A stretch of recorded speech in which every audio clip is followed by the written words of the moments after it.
qoraal ka soo baxay maxkamadda gobolka Shabeellaha Dhexe waxaa lagu amray in la soo xiro 4 xildhibaan iyo shaqsi ka shaqeeya mid ka mid ah hay'adaha ka howlgala gobolkaasi. Waxaa lagu daray in cadaaladda si dhaqsi ah loo horkeeno. Haddaba nuxurka qoraalkan ka soo baxay maxkamadda iyo muhiimadda ayaan halkan kugu sharxi doonaa.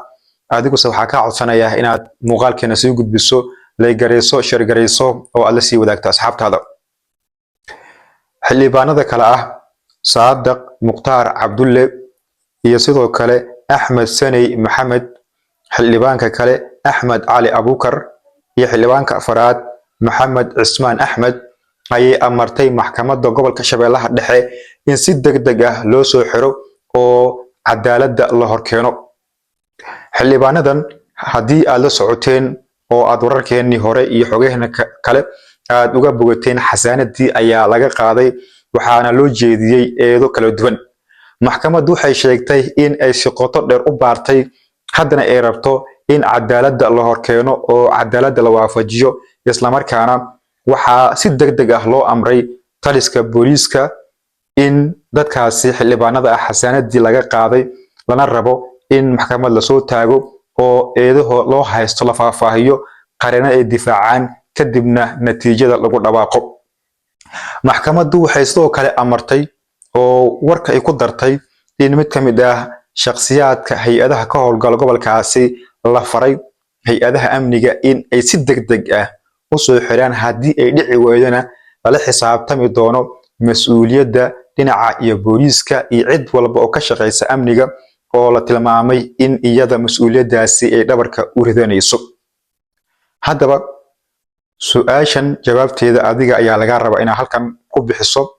ma sax baa in xildhibaano ka tirsan baarlamaanka Hirshabelle oo xasaanad leh si kasta oo ay wax u sheegaan ama qalad ay galaan in lagula dhaqaaqo tallaabooyinka noocan oo kale ah? qaybta hoose ayaad uga dhiiban kartaa aragtidaada. Hirshabelle waxaa maamulkeeda lagu eedeynayaa in uu wada caburin ka dhan ah shacabka.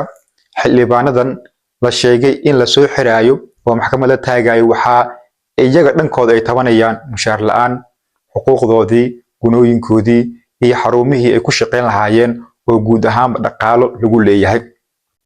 xildhibaanadan qaar ayaa eedeynaya waayihii dambe Cali Guudlaabe, hogaamiye Hirshabelle, oo la sheegay in xafiiska uu iska joogo waxaana uusan ka qaban, haddana uu ugu daray xildhibaanada in la caburiyo, la xirxiro, xasaanadii laga qaado, kadibna maxkamad loo adeegsado. xaaladda Hirshabelle marka la eego aad ayay u kacsan tahay, waxaana jira istaagtaag dhinaca xildhibaanada, wasiirada iyo guddoonka ugu sareeya ee Hirshabelle oo ah Cali Guudlaabe.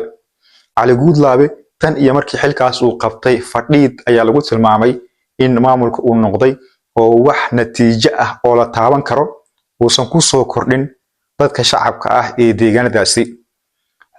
isla xisaabtankii baarlamaanka ayuu ka gambanaya ay leeyihiin qaar ka mid ah xildhibaanada, waana tan keenaysa inuu adeegsado maxkamadda. waxaa maqan lacago miisaaniyad ahaan la ansixiyey, canshuurihii la bixiyey oo aan wax lagu qaban, iyo dhaqaale kale oo dowladda federaalka ka soo xarooday dhankeeda laguna kabay miisaaniyadda maamulka Hirshabelle.